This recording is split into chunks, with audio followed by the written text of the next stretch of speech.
This is Luna. She's an anxious moon bunny. This is Pico, and he is a chunky dragon fruit dragon.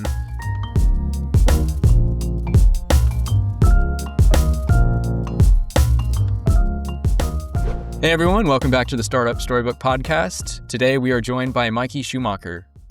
Mikey, thanks for joining us. Yeah, happy to be here. Awesome. So, Mikey, you recently graduated a master's program at USC, and you started But Cute, which is your business. Why don't you tell us a little bit about what you're doing? Yeah, absolutely. So I started But Cute, which is a plush toy company, and kind of the goal for us is to celebrate all of our insecurities. And I had worked in toys and games for a few years and had some experience with it. And I just was always really interested in character design, and I was interested in world building. And growing up, I was a super anxious kid and always had plush toys as a comfort item. And I felt like there was a space for more authentic characters that related to people a little bit more. And so I started creating characters that were anxious but cute, and grumpy but cute, and quirky but cute. And it kind of just snowballed from there. So it's been a fun journey. Absolutely. I love the name. The first time I kind of saw your business, and I think I watched a reel where you saying the same thing. You were saying like, "Oh, it's anxious but cute," and it made so much sense. Like that's a great marketing piece for your business. Yeah, I So appreciate that. before we maybe jump in fully on the But Cute side, I do want to get kind of your background in history. So where are you Yeah. from? How do you get here? Yeah, absolutely. So I'm originally from Colorado. I grew up as a big skier, and that was actually like my dream in life was to be a half pipe skier. That's what I did all of high school, traveled the world for it. And it just didn't work out. So I ended up going to the University of Colorado in Boulder, where I studied advertising. And that was a great experience. I learned a lot. That's when I started designing toys and games. I got really interested in entrepreneurship while I was there. And then I graduated spring of 2019 from my undergrad, so right before the pandemic. And then coming out of college right before the pandemic was an interesting time. Kind of had a hiatus in between, didn't know what to do, was kind of stuck at home. And then, I saw this program at USC in Los Angeles that was the Entrepreneurship Masters, and it felt like a great fit. I really was excited to get out of Colorado, so I applied for that, came out to LA, and I got my master's in entrepreneurship. And that was a really great business education for me. I didn't really have a lot of business education before that. And so it was a great way to learn kind of the fundamentals of what it takes to start a company and everything that goes into it. So that's where I went from there. I got a business development job at another USC startup and worked there for 2.5 years, learned a ton. The founder of that company became one of my mentors, and I was really kind of like his right-hand man in a lot of ways. So it gave me just a great hands-on education on really what it takes to scale a company. And he was, he went from basically like a pre-seed to a seed to a series A. And it was just really helpful to be alongside that journey. It was really exciting, and kind of brought me to wanting to go out on my own and do something for myself. And so, Awesome. Oh, sorry about that, Turner. Go ahead. well, I was just going to ask, so But Cute started after you were working at this startup and during your master's program? So I actually started it after my master's program. It started while I was at this other startup. I always kind of just did toy and game design on the side. It was something I was always super interested in. And I would always play around with different ideas. I did some character design, had some connections with some manufacturers. So I did some samples, would just show my friends, and people really liked them. It seemed like there was some great feedback. I ran some low-level meta ads to test conversion rates, had really high conversion rates. So felt like there might be something there. And while I was working at my other job, I just kind of like did that on the side a little bit and let it take its own course. Very cool. Go ahead, Wes. Sorry about that. Yeah. Well, so are the things in your background, are those are Yep, those those it? characters. Yep. Awesome. Yeah, that's Yeah. awesome, So, man. we have The pink one is Pico, and that's a chunky dragon fruit dragon. Then I have a grumpy croissant crab. There's an anxious moon bunny, and then a quirky cinnamon roll. And those were the first four characters I did, but I've designed like over 300 characters. And Wow. yeah, just like I'll do them in drops and kind of build out the world as we go. So how do So how you many? You said you've designed 300, but how many of you do you have? So I've Have only released four up to this point, and then I'll okay. do a drop of four, and I'll kind of like test out strategies moving forward, like what makes the most sense in drops, and do them like themed and everything. But yeah, I wanted to start small, and I think kind of like build the hype around characters, build the community, not release all of them all at once, of course. Mm-hmm. and how No, did you that's a choose? really great idea. Thank you. Sorry, Wes. How do you choose these four rather than the other 300 designs that you have? Yeah, it's a great question. Yeah, so I actually struggled with that a little bit because I tend to have really bad like choice paralysis. And so I kind of live by the saying now, just like one step at a time and don't overthink your way out of things. And so I try to make quick decisions. I try to not overthink things. So I narrowed it down to maybe like 20 characters. And then I showed some, like I showed my nephew and I showed some of his friends and I just got feedback on them.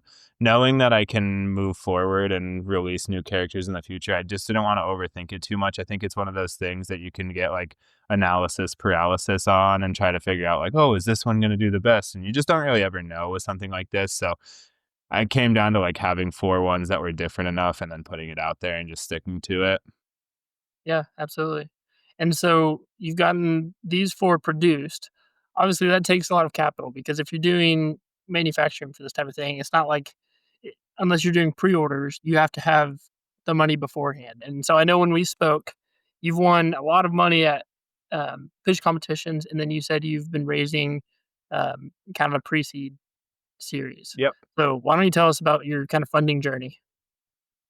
Yeah, absolutely. So, yeah, you're right. It does definitely take a lot of capital just with everything. I think everything takes longer and costs more money than you expect it to. And so when I first started, I actually had no capital at all. And just to run my first like samples to incorporate the company, I actually sold my car. Mm, And it was a little bit crazy, but I was like, this is going to make me buy into this brand. Like, this is like, I knew if I did that, I loved that car. Being in LA without a car is a nightmare. And so I was like, if I do this, I'm going to be all in on this business. And so it's kind of a way to like put my feet to the fire.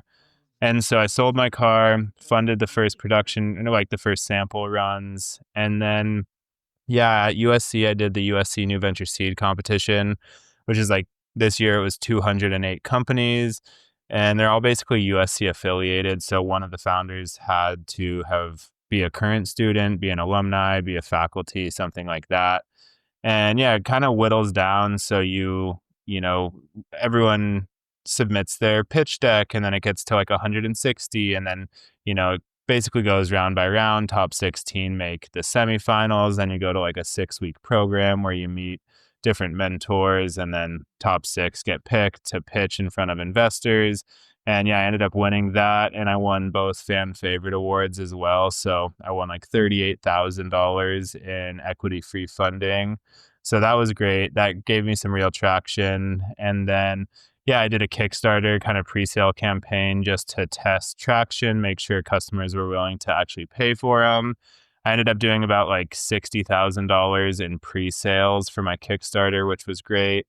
And then I had some traction and I didn't really plan on raising any more money, but I had investors who were interested. And basically, my mentors were like, you should raise while you can and while there's interest. And raising when you're desperate is a nightmare.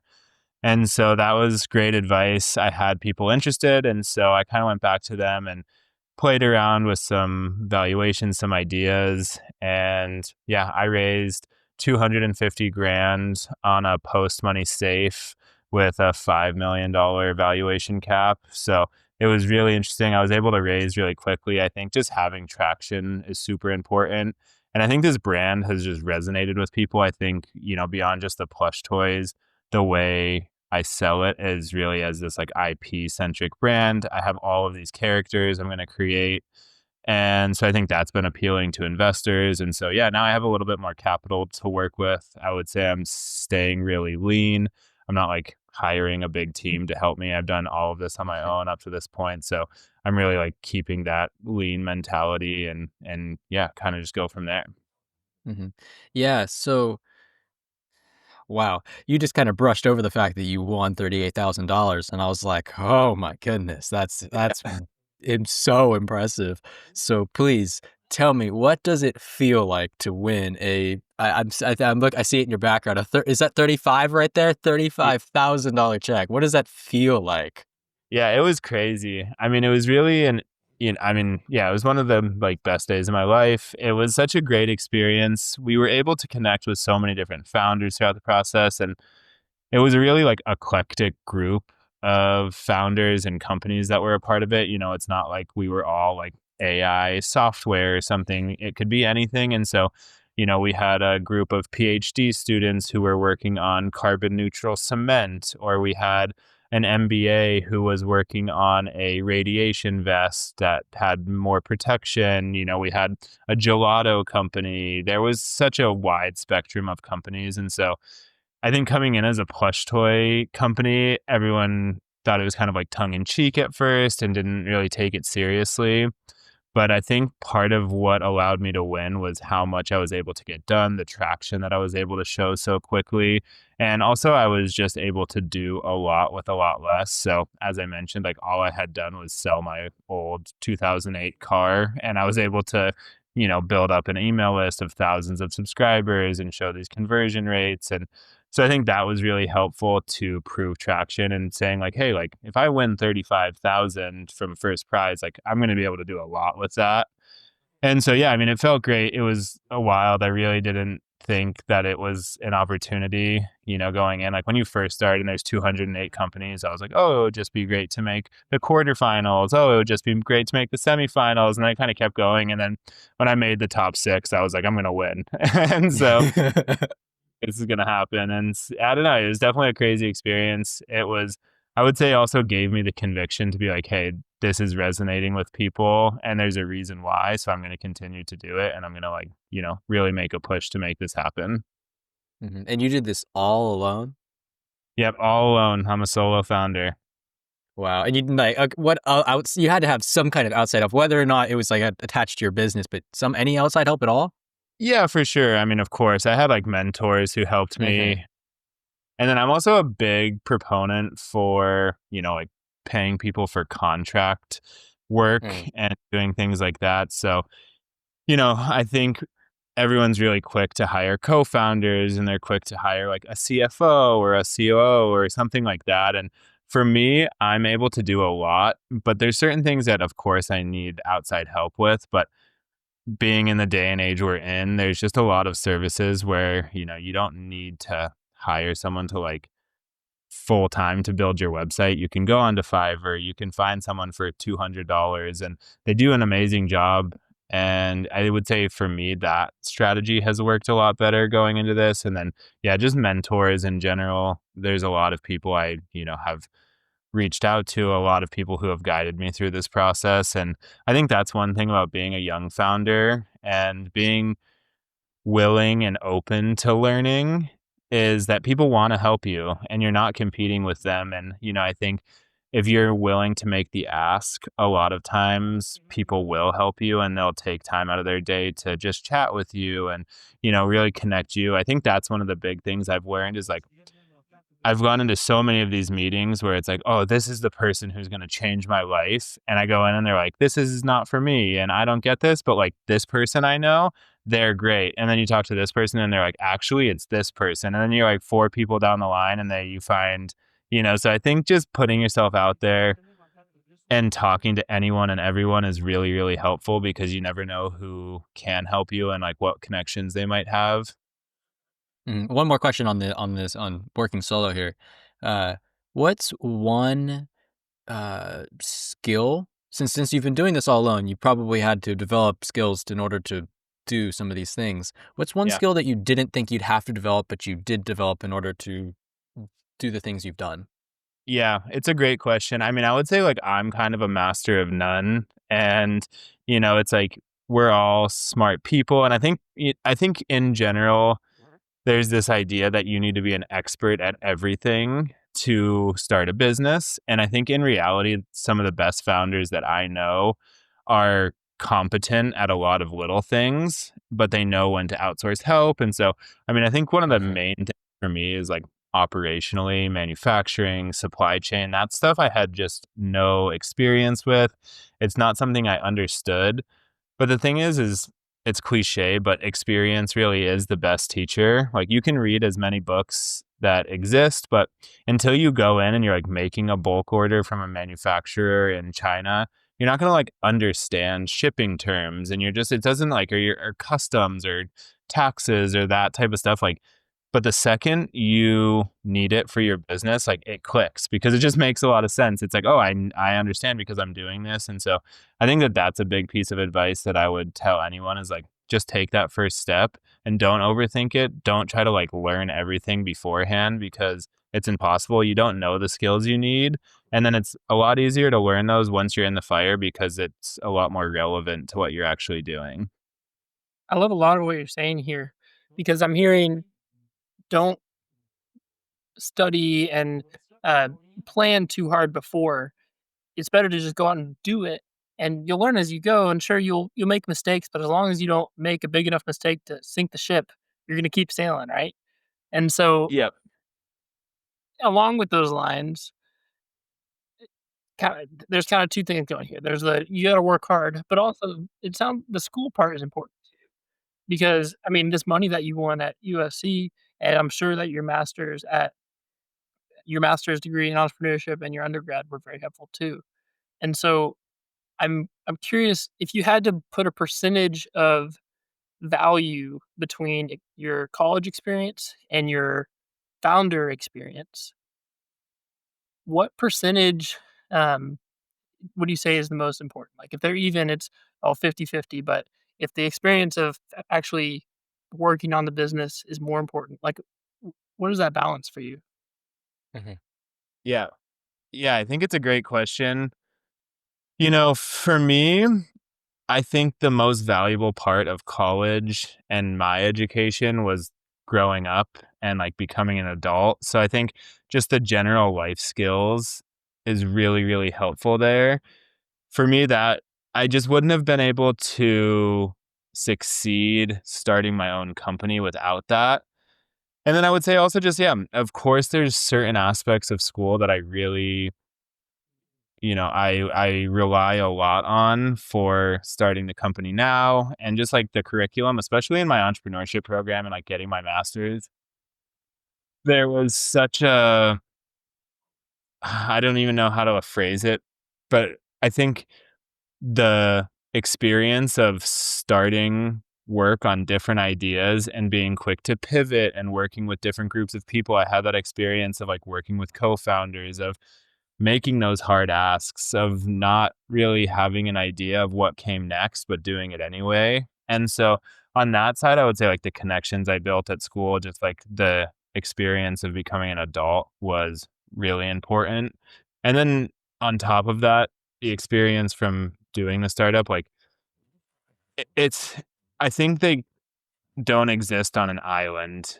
I think they both really go hand in hand. And so I would say like, yeah, maybe it is 50-50 where it's like I would definitely, not advise someone to skip college because they're going to learn everything from doing a startup. I think it's a valid strategy for some people, but you miss out on a lot too. I think people who start companies coming straight out of high school, it's not about the in-class curriculum necessarily that you're gonna learn. It's, yeah, the life skills of being social, of being outside of that, of being able to exist in a community that is different and is new to you. And so, I don't know, I think that there's definitely a lot of value and everyone's path is different, but I think you, no matter what, will get that education from your startup. But college is something that is really, really valuable just on like what it means to be a human and exist in the Mhm. adult world. Yeah, no, I entirely agree with that. It's funny because when I was first going into college, I was thinking, "Oh, this is gonna make me a master at computer science because 'cause I'm a computer science major." And I've definitely realized that while I have learned a ton of things about computer science, it's all been about developing who I am as a person, and it's been completely different than how I imagined. So, yeah, definitely agree with what you said there. Yep. Yeah, it is. It's really interesting. I think looking back on my college experience, like, yeah, I learned a lot in the classroom, but really I learned like what it takes to just be an adult. Mhm. When it's also all the experiences, like you said, outside of the classroom, like these pitch competitions. We always tell our listeners college is the best time to start because you have the most amount of time than when you're out and have a 40-hour a week job. And you have access to things like these pitch competitions where it's thousands of dollars of free capital. You're being surrounded by other founders, other people who are wanting to try things. They're not normally cutthroat. They're everyone wants to help each other. And it's just such a great opportunity that a lot of people just completely pass up. So I think it's Yeah. amazing to hear and show our listeners how much you've taken advantage of that.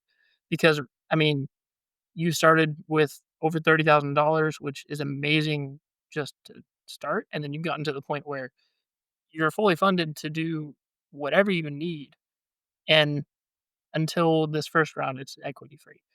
So, I Yep. wanna kind of transition from that and now go into your plans for the future. So, I was kinda looking on your social media and your website. It looks like you're planning to do a drop a month. So is that a new character or is it sometimes, like your older plushies? How do you plan to kinda move forward? Yeah, so I would say I'm super right now, being early on, I'm trying to figure out what the best strategy is, and I'm really, really open to feedback. I'm really quick to change depending on what my customers wanna see, and so that's the most important thing to me is that my customers are happy and that I'm providing them with what they wanna see, and so right now, that's kind of the plan is to do, like, a drop a month, do a new character, and build the world out that way, and I think the goal is to start that way and see if, if that's working, then I'll continue with that. If it makes more sense to do more frequently or introduce new products. And I think that's a big thing too. I'll do kind of these like special edition drops, but then my characters that do really well, like Luna, who's the anxious moon bunny, she's definitely my best seller. So I have like a keychain version of her coming out and a mini version. And I don't know, like play around with a lot of different things and just see, I think for me, it's really like an IP brand. It's about this like storytelling. So I think it's Mhm. gonna go beyond just the plush toys, but that has been a great way to start. So I would say I'm really nimble in the way of like identifying what works and then sticking to the strategies that work and then, skipping the ones that don't. And I think that's been, you know, a big thing for me. Even just starting when I first got it going was like doing these really low level meta ads where it's just an email sign up and seeing what the conversion rates are. And I think that's something that young entrepreneurs don't take advantage of enough are these tools to test traction early. They overinvest in ideas without knowing if their customers actually want it.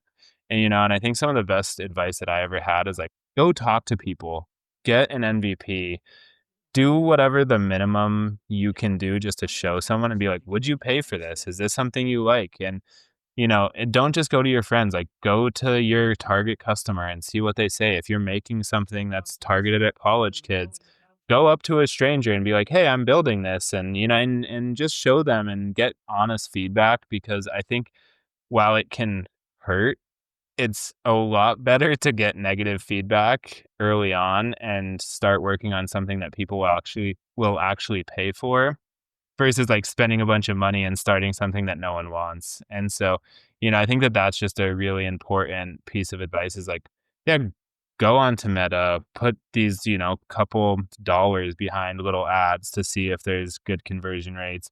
Go out to your community, see if people actually want this. And, I think everyone falls in love with their ideas, but ideas really are worthless without execution. And so, you know, make sure that if you're gonna spend your time and money working on something, that people actually want it, and there's a lot of, like, easy, cheap ways to do that and to test those things out.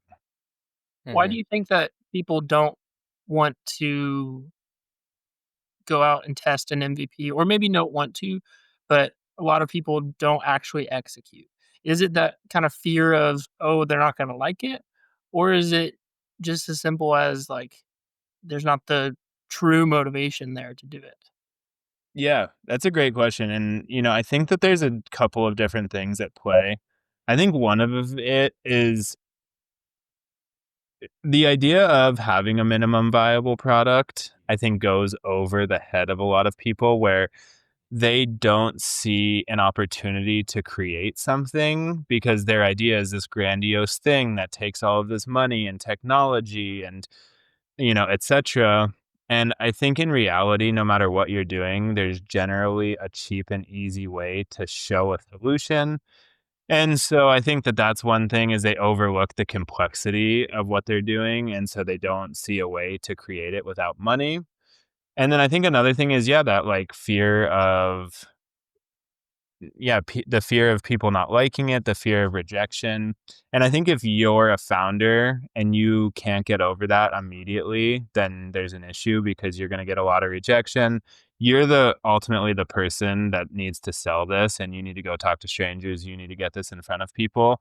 And if you don't have the passion to go talk to, like, five strangers and tell them about your idea, then you're not going to be able to get over those other humps. So I think that there's definitely a few things that go into it. And then I think there's also this culture of, like, entrepreneurship has been so idealized where everyone watches Shark Tank and they hear stories about Steve Jobs and Bill Gates, and it's like, yeah, this tech idea and it blew up. And, I think there's a lot of great businesses that do really well and are more behind the scenes and they just take a lot of work. And I think it's a less, you know, idealized version of what people think. So, I think there's this idea where it's like, I'm going to have this idea and I'm going to tell the right person this idea.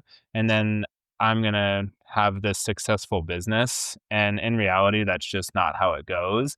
And so I think being more realistic about what it takes to start a business and to actually prove something out, that's a big lesson I've learned with Butt Cute.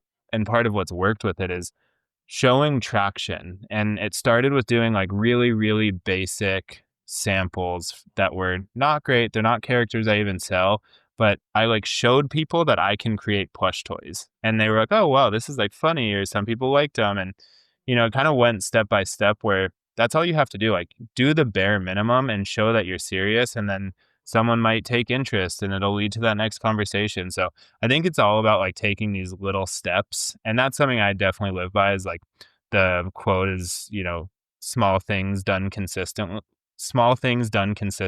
lead to big things, and I really, really believe that, and I think it's just something important as an entrepreneur to remember. It's like, you don't build a city in a day, and just to, yeah, not overthink things. Do start small, and it's okay, and don't expect everything to come all at once. Mhm. Wes, Yeah. S Oh, go for it. is it right if I chime in with one more thing, Wes? Yeah, go for it. Yeah, Sweet. 100%. So I love what you said about the MVP not being this elaborate thing because especially the customers that you're gonna be talking to, they don't have the hours of thinking that you've been doing about your product and staying up late at night and not being able to sleep because you're thinking through all the iterations and changes you wanna make, right? And so if you can distill that MVP down to the 1 or 2 very basic things that make your unique value, like for you, your plush toys, there's a bajillion of those out there, right? The unique value is that, as far as I understand, it is showing the real raw emotions of anxiousness or nervousness in this cute and still cuddly, fun way. And so, if it's as simple as getting a potato head and sticking like a frowny face, but a whole bunch of like fluff on it, okay, well, it is dumb and it's not going to ever be like that when it gets made, but it shows the point. And so, I think for anyone out there listening, if you have this crazy idea for an AI startup or some big technology or a medical device, make it as simple as you can by finding those 1 or 2 maximum 3 major things that show the unique value of your product. And then take those small little steps and eventually you'll build a city. Sorry, go Yeah. ahead. Oh, yep.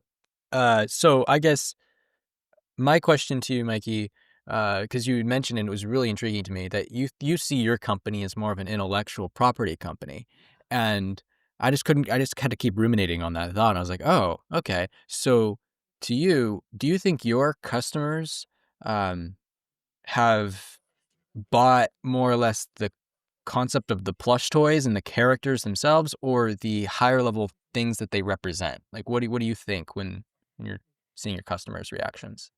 Yeah, it's an interesting question, and I think being early on, it's hard to know exactly, but I would say definitely what has made Butt Cute stand out so far is our branding and is kind of this core message of celebrating our insecurities and, you know, reframing our imperfections as our superpowers. And so I think that's really like the storytelling behind that, building out these characters and building out this world that they exist in. I think that there's a lot of value there.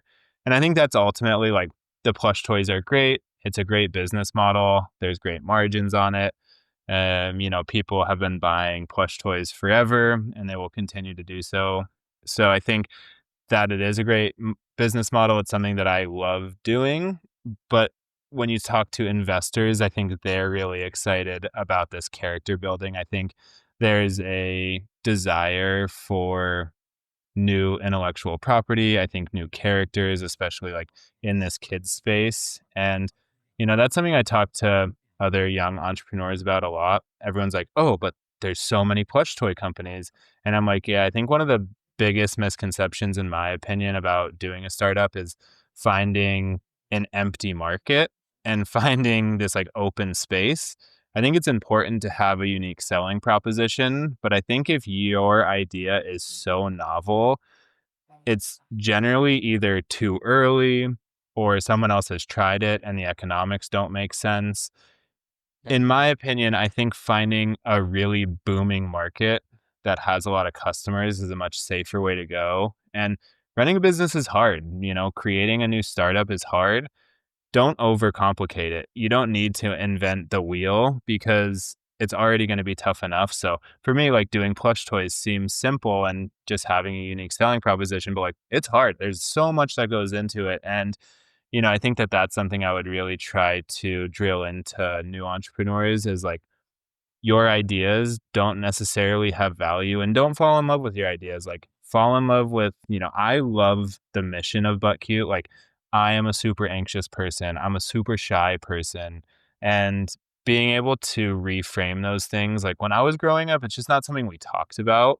Where like my nephew who's 8, he has ADD and he's dyslexic and the way he speaks about these things are like as his superpowers, and he reads about all of these people that have similar things and all of these famous and successful people who have had these same imperfections or insecurities and have been able to outperform. So I think that the conversation around it has really shifted, and like that's what I have fallen in love with is like I love our messaging. I love what we stand for. Does it need to come in plush toys? Does it need to come in storytelling? Like, I'm not sure, but I love this story in general. So I think that that's for me. Sorry, I went off a little off topic No, there. no. I think that that's, for me, like, I don't know exactly what we'll do in the future. I think there's a lot of opportunity because for me, it's much more about celebrating our insecurities and reframing our imperfections than it is about like creating plush toys.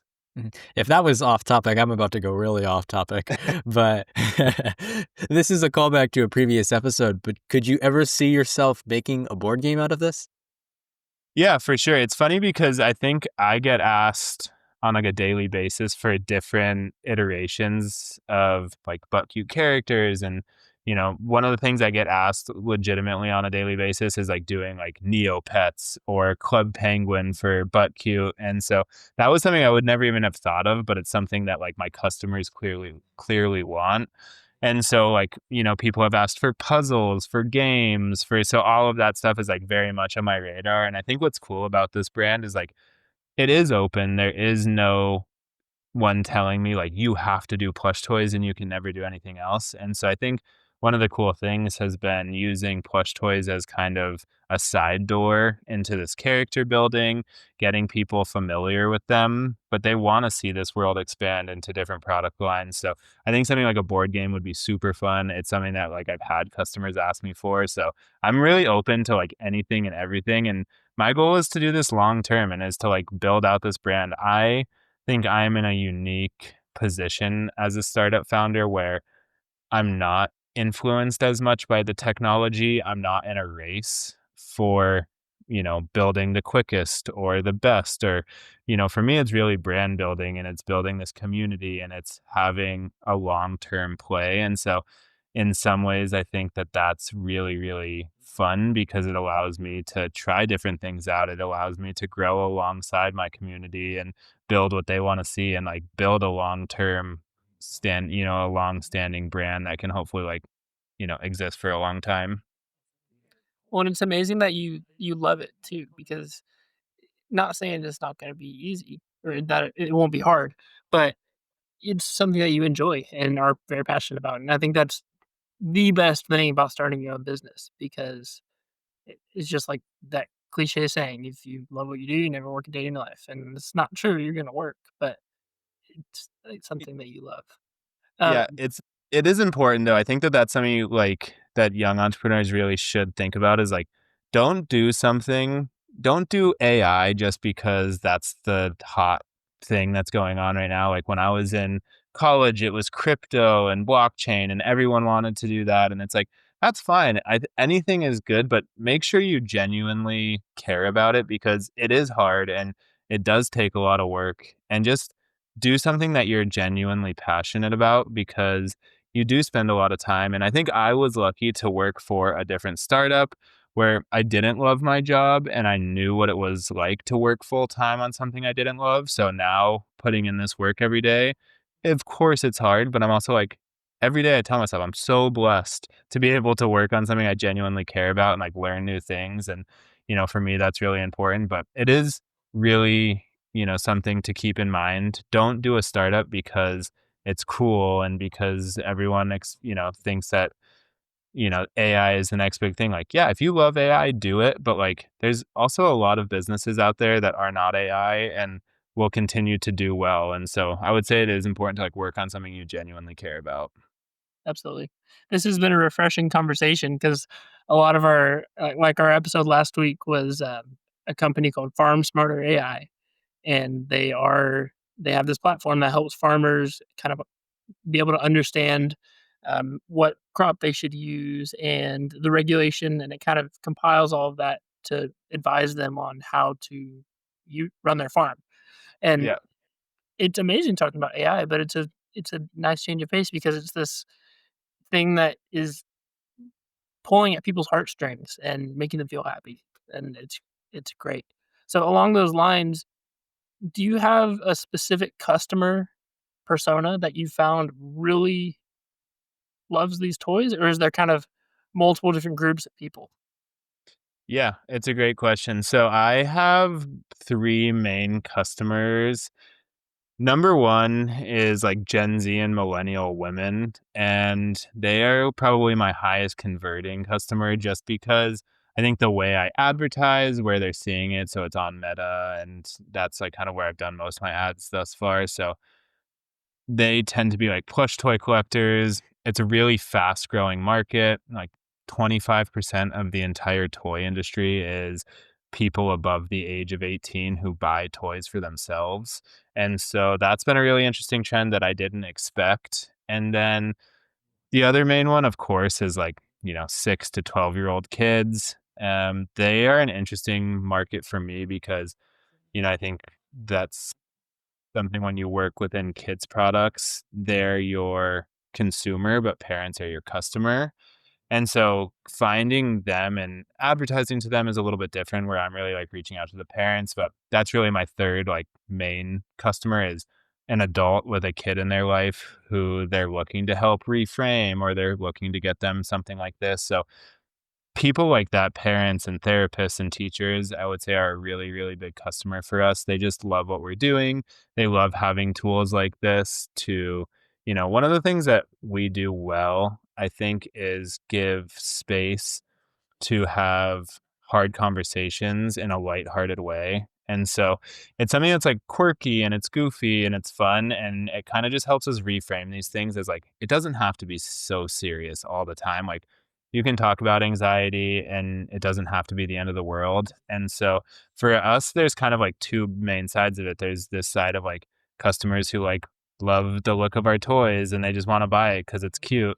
And then we have ones where they're like, I would love to use this in my classroom to like help kids identify their feelings. And so it's been an interesting balance. And I think as we go, we'll be able to identify who our main customer is, what the best channel is to reach them. I think like TikTok and having like moms on TikTok will be a really interesting play for us, and utilizing influencers in that space and kind of just being able to like try different things out and see what converts well and who our main customer is. I'm so early on right now that who knows exactly who it will be and like where the brand will go, but my assumption with this kind of like IP storytelling led part will be targeted more towards kids, and like parents will be a big push for that. So maybe the plush toys will stay kind of for the like Gen Z millennials because they're cute, where the broader brand will probably start to skew a little bit younger. I keep I forgot to ask this earlier. Do you have actual patents on them? No, so I have patents, utility patents and design patents for other products. And something I learned along the way is patents are really expensive, number one. And patents are also only as good as your ability to defend them. And like, I was not in a position to defend a patent. People always ask me, they're like, well, what if Disney stole one of your ideas? I'm like, well, then they're going to steal it because what am I going to do? I don't have the opportunity to like litigate against Disney. And I think that's something also that young founders get really caught up in, is this idea of like, my idea is so special and I don't want anyone to steal it. And I think at the end of the day, no one's going to steal an idea because, like I got a great piece of advice one time from one of my mentors, and they were like, pick your most sought after idea that you think is worth so much, and like find the person that you would be most scared to steal it and like pitch them that idea. There's nothing there. Like, they're not going to take it. They have other things going on. And I think that that's a big misconception, is like, as I said earlier, an idea is nothing without execution. And so what gives ideas value is everything you put into it. And it's, as you mentioned earlier, like, you're the one who has this all in your head. You're the one who ruminates on it at night and can see the future of it. And so I think that that's really important, is like to take that first step. And not to say intellectual property isn't important. I think there's a time and a place for it, but understanding that it is only as good as your ability to defend it. And so there's a balance of like how much money to spend on this, how much time to spend on this. And, at the end of the day, I think if you're in the position to get started and get something out there, that's ultimately what will bring it value, other than like a piece of paper. And it takes a long time. And I think there's just different strategies. So for me, with this idea, having done patents in the past, knowing how long they took, how expensive they were, not really getting a lot of value from them. What I'm building here is like intellectual property through the brand, and that's ultimately the way I looked at it. So I get inherent protections through like copyright with my character design, just as like any artist does. And, yeah, I think that's, you know, some people would have a different strategy. I think some people look at it differently. For me, if I ever have my ideas stolen by a big company, I think I look at it as like a champagne problem, and you're doing something right. But I think at the also the thing is like, big companies have reputations too. And I think that this is something that gets overlooked. Like, they're not in the business of stealing people's ideas. There's a reason startups do well. There's a reason they get acquired. And, I'm sure, as a lot of your listeners know, of the book, The Innovator's Dilemma, it's really important to understand why big companies fail and also why big companies acquire small companies. And it's because they have a core competency that they're focused on and they're not out there necessarily like able to start up all of these newer ideas. And also, as a startup, one of your best strengths is that like you don't have a brand yet. You don't have a customer base that you can annoy by trying different things. Like you can try something and fail and see what works. And that's a really, really powerful thing that big brands don't have the luxury of. And so I would say that that's just something like that's important to keep in mind. You're able to test early and often, and you absolutely should. So, yeah, the thing with like patents, like there's different strategies. I used to be obsessed with it. I used to be obsessed with my ideas and being like, someone's going to steal this. And I think as I've gone, I just like see less and less value in ideas. And it's all about execution in my mind. Something that is interesting on this, and uh, I had the thought. Oh yes, there it is. So I watched a YouTube video a while, not too long ago about a particular YouTuber who was trying to make all of his products in the United States, because he's seen over and over again other products get made in China and then they get duplicated and whatnot in manufacturing. But besides that, it's interesting to me because you mentioned that you made it in China, but even if some other company were to steal the idea and remake something in China, it's just a plush toy. It's like you said yourself, you're an intellectual property company in that case. And so even if someone did recreate the plush toys that you have in the background there, like someone buying them would be like, well, this isn't the story. This isn't it's like you have them on the story, which I find so awesome. And it's like there is no stealing that idea, really. Yeah, I know. I think it's a really important point to make. Like, if you do something, especially within, well, I was going to say, especially within consumer products, but software as well. Like, if you do something that works, someone will copy it and they will redo it. And that's where execution is the most important thing. And brand building and storytelling, I think as a young entrepreneur, as I mentioned, like, I think these stories like Facebook and Google get so overblown as if like Google was the only company with the idea for a search engine or Facebook was the only idea for a social network. Like that's just not the case. There was endless competitors. They just had the best execution. And I think of course you want to be careful also comparing to like the biggest, best companies of all time, but it is important. There's space for multiple companies to exist and it really is about execution. It's about storytelling. Like there's a lot of, everything we use there are multiple versions of. And so I think you have to ask yourself like why did I buy this one? And why did this one stand out to me when I have all Mhm. these other options? Like there's very few things and honestly nothing I can think of off the top of my head that like this is my only option for. Like Mhm. AI is a great example. It's like I use ChatGPT, my friend uses Claude and whatever. It's like, why are we choosing that? And these are these massive companies that have done well and they're very similar, but I think it's the way that they present themselves. And I don't know. I think that that's important to remember is like, if you do something that works, it will be copied and it's up to you to execute it the best way. Mhm. Over the last couple minutes here, you've talked a lot about how mentors have been important to you. Can you tell us more about how mentors have played in the growing of your business? Yeah, of course. Yeah. I mean, mentors are really, really important. And I think, as I mentioned earlier, like being a young entrepreneur, we're in unique positions where people really do want to help. And being in college, especially, like there are so many people who want you to succeed. And if you put in the effort, they will put in the effort.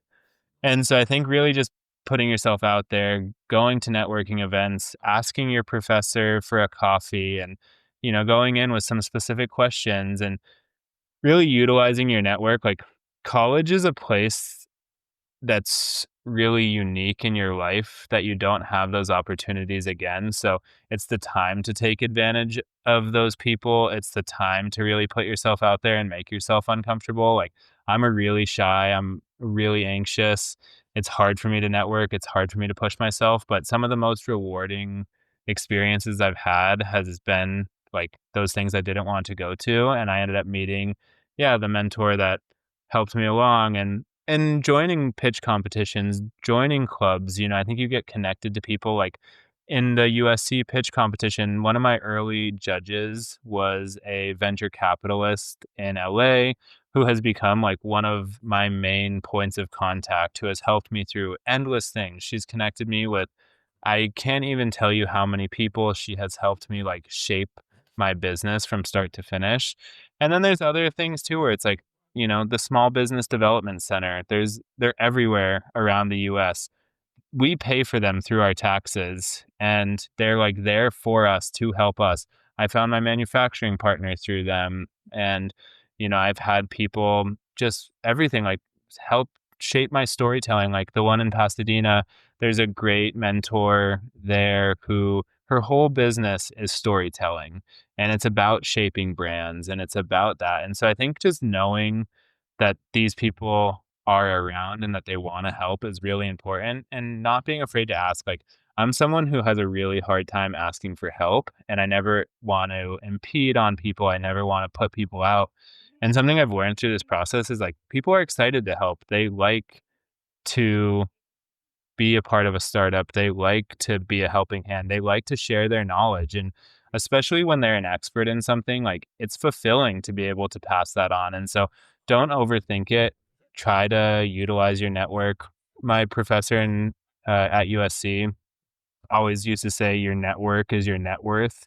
And that's just something like I very, very much agree with. And like, yeah, build your network. And when you get out of college, it's something that you'll continually go back to and you'll continually use. So this is the time to meet people. It's the time to make yourself uncomfortable and join clubs and join events and be a part of things. Mhm. Daniel would have loved that. He's our third person, and he says that quote all the time. Yeah, Um, it's a good one. I'm curious what you think about doing obviously, you want to go and do everything that you can as a college student. How do you filter through the things that maybe won't be as valuable for your time? Because I know there's a lot of students out there who are high achieving in class, they're in a fraternity, they're in multiple different clubs, maybe in some leadership positions. They wanna do every single thing that comes at them. But then as you kind of go through sophomore, junior, senior year, getting ready for a master's, getting ready to go work, how do you or how did you choose what to do and what not to do? Yeah, it's a good question. And I think it kind of goes back to my philosophy of like not overthinking everything, not over planning. Do what you want to do and do the things that excite you. And, if it's bringing you value, even if it's not obvious why, I think it can be great. And so I think there's a balance. Like when you're in college, it's important to be social. It's important to do things outside of the classroom. It's important to do things that, you know, aren't whatever. I think there's so much that goes on in college, and it's a great time to learn about yourself and learn what you like and what you don't like. And I think to not overthink that stuff too much. I definitely was not that like overachiever who was in every club and who was in every class and who did two majors. Like I took college for what it was, and I had a lot of fun. I met a lot of great people. And I think for me, the value I got from college was different than maybe someone who was a little bit more like scholarly. And so I think it's kind of one of those things that you have to know for yourself and don't overthink it, and know that like as you move forward in life, like take the positives from things and learn from the negatives. And like not everything is going to be perfect all the time, and you might look back, but I just think avoiding, being like I should have done this and I should have done that. It's like, yeah, but you did this instead, and what value did you get from that? And I think that there's a lot of value in anything you do as long as you like frame it that way, and you can always find positives in every experience. Absolutely. So, if you could give advice to your freshman year self and tell yourself maybe a mindset or what you should do to start a business and actually execute, what would you tell yourself? Yeah, that's a really good question. And the main thing I would tell myself is test early and often. Like, don't don't fall in love with your ideas. That was something that I really struggled with, where I would have an idea and I would work on it and I wouldn't tell people about it, and then I'd, like, put it out into the world and people were like, "I don't want this. Like, what is this?" And it would crush me, and, like, I thought it was the best thing that that had ever been done, and I think as I've grown up and I've had some experience, I've learned, like, yeah, test early and often, show people, tell people what you're working on, get feedback. It's okay.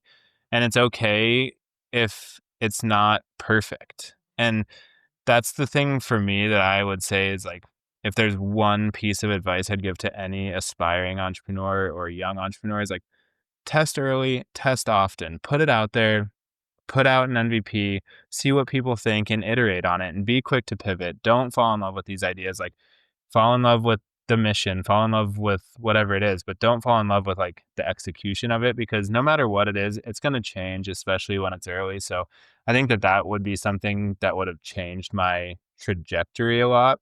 But again, like, I also am really grateful for the experience that I had for my failed businesses. Like, I this is certainly not the first thing I've ever tried, and part of what made this successful so far is all of my failures and everything I've learned from those past failures and understanding, like, what goes into it. And, I think that that's important too. Like, you will fail at something in life at some point, and don't just throw that away because it's important and you definitely learn from it as well.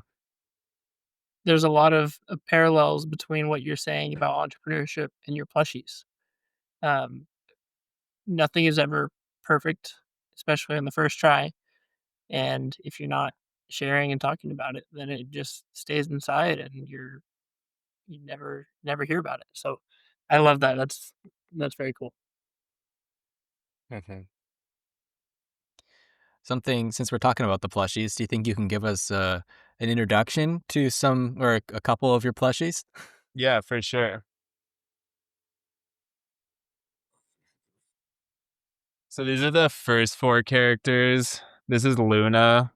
She's an anxious moon bunny, and this is definitely my best seller for the first drop. I think people just really like her. I think also anxiety is such a widely felt emotion Mhm. amongst, like, young people, and it's something we all experience at some point, that, like, we've all felt this way. And yeah, like I said, it's kind of just like a quirky, goofy way to introduce things like this. And then this is Dulce. She is a quirky cinnamon roll bunny, and yeah, she's kind of just like a mess, and she's a goofy one. This is my second bestseller. This is Pico, and he is a chunky dragon fruit dragon. And yeah, people really love this one. I think just because he's, like, so soft, he's big. And then the last one is Claude, and he's a grumpy croissant crab. And people really like this one because they can, like, put their fingers through it and, like, hold it like a purse, and so it's kinda goofy. But yeah, so these are the first 4 I've done, and I have so many others. So they're all kind of from, like, these I built a world called Quirklandia, and they all have, like, their boroughs that they're from. And so, like, we have shy but cutes, and, like, they live in the same place as the anxious ones. And so it's kind of like this built out world, and the goal is to continue building that. And so this world, how do you help your customers interact with that? Is there like do you see like an iPhone game where like you can go in between each world or like there's so many cool things you can do with that. I feel like the opportunities there are, like, endless, honestly, and I think that's what makes it really cool. I would say I'm very cautious to not drown in opportunity and to execute what I can execute on now and know down the line that these opportunities exist. And I think that that's something that's important to keep in mind is, like, yeah, there's all of these things people want and they will come with time. But right now I have to focus. Like, I'm only one person. There's only so much I can do. And I don't want to dilute the brand either. So yeah, I think, like, building out this world through a game, through, like, a digital world, I think through, like, storytelling and books, like, I think all of these opportunities will come. And I think the idea is to grow it naturally and grow it in the way that people want to see most. Cool. I think it's very impressive how mature and patient you are with these things. And obviously that's through experience, right? With starting other businesses and working in the startup and your education. And I think that's a great lesson for people out there because Mikey is someone who's a little bit farther along than maybe some of our other guests.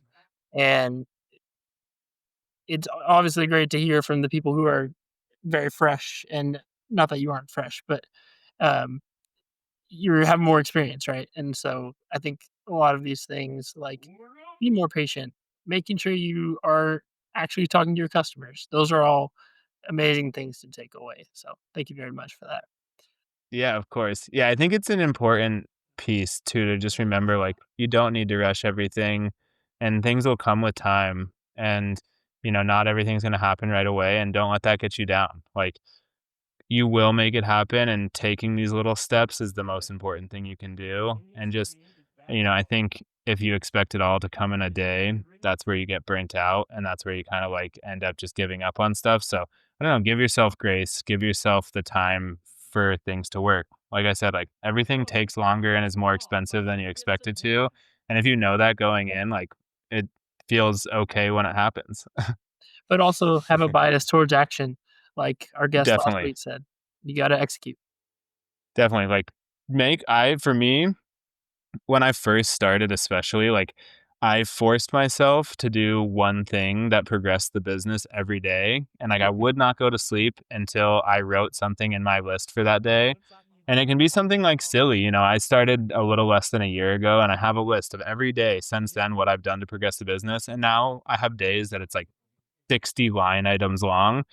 Some of those days at the beginning were like brainstormed ideas for 10 minutes, and it's like, but it kept me in that loop where it was like, yeah, the next day I woke up and I did one more thing. And then the next day, and like, as you kind of build that up, a lot starts to happen. But like, do something every day a little bit and you'll suddenly have like a lot done. It's really important. Be a man of action.